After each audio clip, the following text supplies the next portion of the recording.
The LA Times, though, yesterday reported, not after the fact, but in real time, in October of 2010, people inside the White House, Democrats, Larry Summers, Secretary Geithner, said that this loan program has problems. It doesn't have enough oversight. And they wrote, at one point, I think it was Larry Summers, wrote a memo to the president saying, this could undermine your clean energy agenda.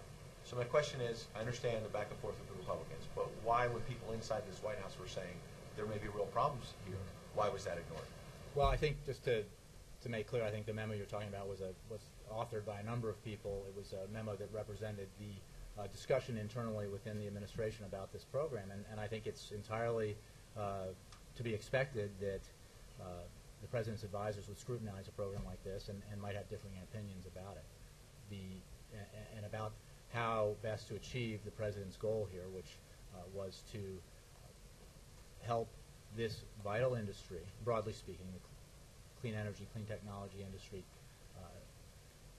take hold and grow in this country so that we can compete effectively with the Chinese, the Indians, and the Europeans, the Brazilians, in the 21st century. It would be a remarkable day when, on major policy issues, there were no debates or disagreements or differences of opinion about how best to approach it. And the result of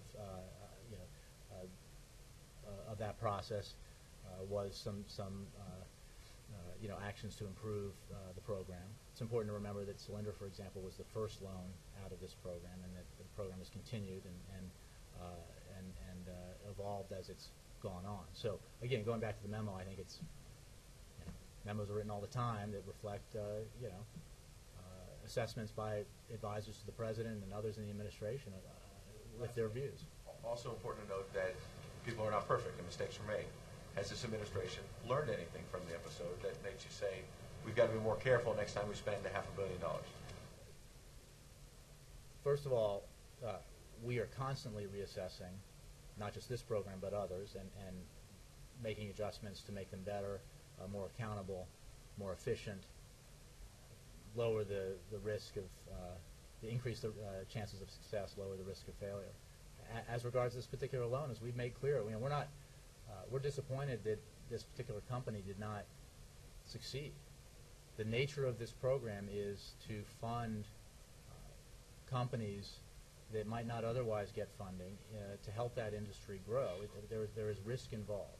Overall, we believe that the investments are vital because we are not content with the idea that we should cede vital industries of the 21st century to our competitors overseas. It's just, we don't want to be buying all this important technology from the Indians, the Chinese, the Europeans, the Brazilians, and I don't think most Americans they don't view America as that kind of country.